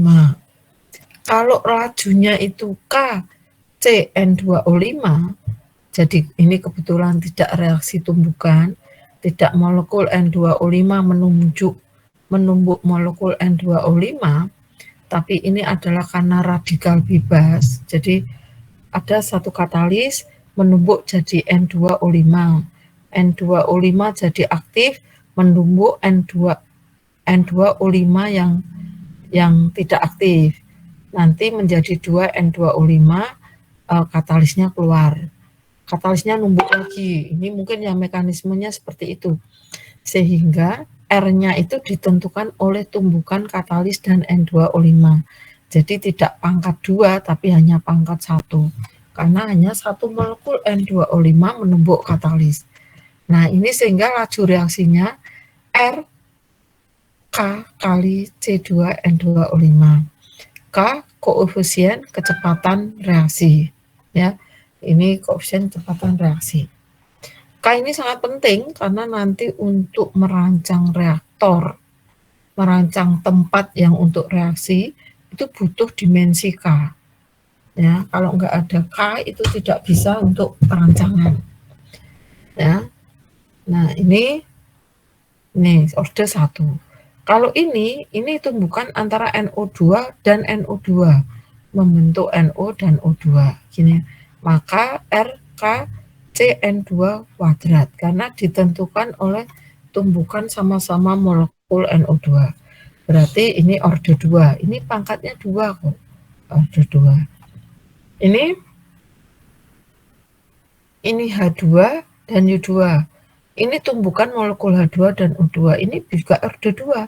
Karena yang ini 1, yang H2 ini pangkat 1, yang C yodida ini pangkat 1. Jadi order 2 gitu ya. Jadi tergantung pangkatnya ya adik-adik ya. Itu namanya order reaksi. Nah, rumus kecepatan reaksi untuk order 0. Order 0 A jadi B. Nah, R min dCA per dt tergantung K.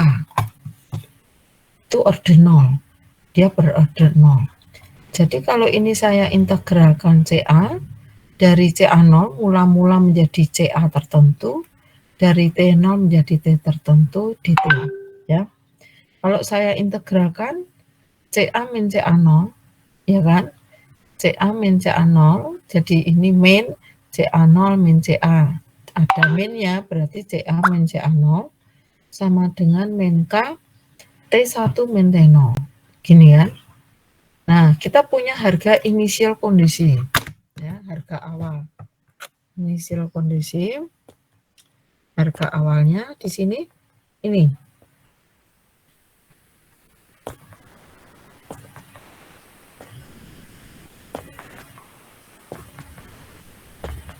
Ini harga awal. namanya IC, inisial kondisi ya.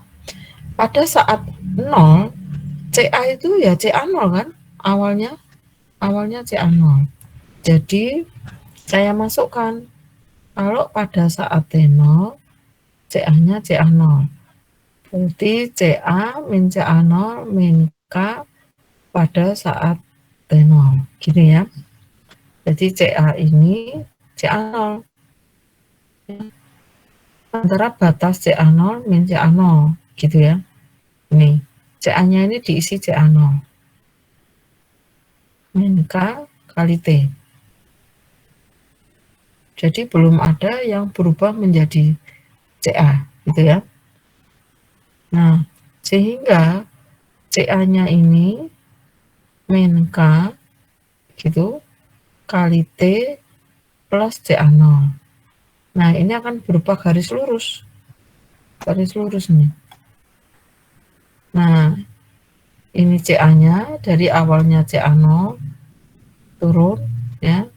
Ini adalah slope-nya K dan ini intercept-nya CA0. Ini fungsi suhu ya.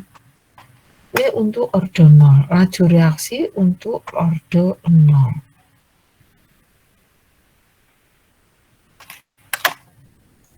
Kalau laju reaksi orde 1 A, B plus C gitu.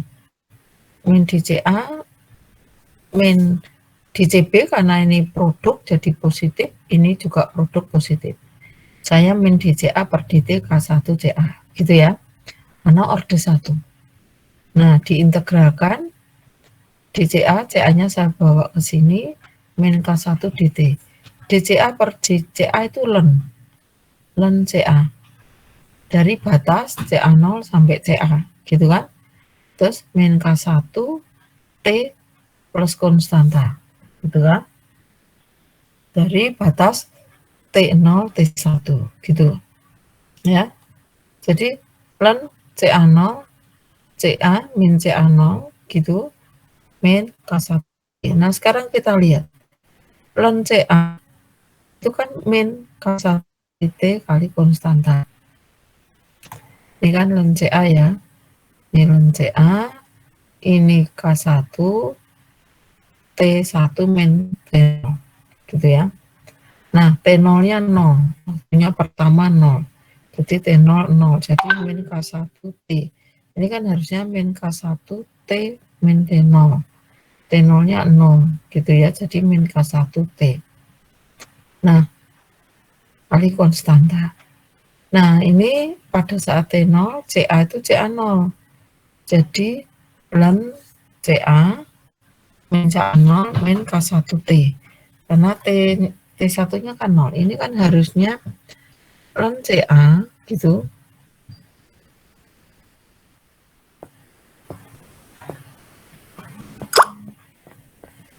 Min K1 ini T min T0 gini ya. Pada saat T sama dengan awal, T0-nya 0, maka CA-nya itu akan sama dengan CA0 ya. Sehingga ini len CA min CA0 ini kan dari batas len CA 0 CA gitu ya, dari batas len CA 0. Karena ini len ya, jadi CA0 ini di bawah toh ini, maka menjadi len kalau di bawah itu sama dengan di ini ya, len CA min len CA0 min K1 kali T. T-nya 0 ya. Jadi len CA min K1 T ini. Nah, kalau ini len itu kalau negatif kan bisa dibagi gini, CA min CA0 min K1 T. Nah, ini CA, ini CA0 E ini. Ini kalau dibuat rumus garis ya ini hubungan antara CA dengan waktu. Kalau tadi hubungan CA dengan waktu orde 0 seperti ini. Ya, kalau orde 1 ini. Kalau orde satunya yang ini. Yang KCACB gitu. Ya, ini ada enggak KCACB? Orde 2 ya tuh ya. Orde 2 bisa KCA kuadrat, bisa KCACB. Oke, nanti ya. Ini yang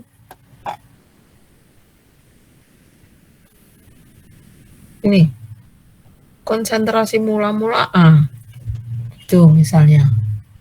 Terus setelah waktu T saat A bereaksi X mol. Berarti sisanya berapa? A min X, gitu kan? Sisanya A min X. Berarti min D, sisanya A kan A min X per dt sama dengan K1 kali ini. Ya. CA. Ya, ini kan orde 1 ini. dCA per dt K1 kali CA. Ya. Jadi D A min X dt K1 A min X. Nah, ini kalau ini diintegralkan jadi hilang kan negatifnya jadi dx. Ya. Dx ini ln kan. Ln. Terus ini ya dx ini K dt-nya ke sini. K dt. Berarti KT kalikan konstanta. Kalau itu different integral gitu ya. Nah, jadi min ln ini KT plus konstanta. Ya. Terus pada saat T0 konversinya 0. Karena belum ada yang bereaksi. Berarti konstantanya ini masukkan aja. Ini 0, ya toh? Ini X-nya juga 0. Ya. Berarti konstantanya ini kalau ini 0 kan X-nya juga 0 berarti ln A. Konstantanya sama dengan min ln A, gitu kan? Nah, berarti rumusnya min ln A min X min KT min ln A. Atau ln A ya per A per min X K kali T. Ini kalau dalam bentuk konversi, bukan dalam bentuk konsentrasi ya, tapi dalam bentuk konversi. Jika diintegrasikan antara waktu T1 dan T2, maka bisa seperti ini. Ln A min X1, ini yang kembali ini. Ya.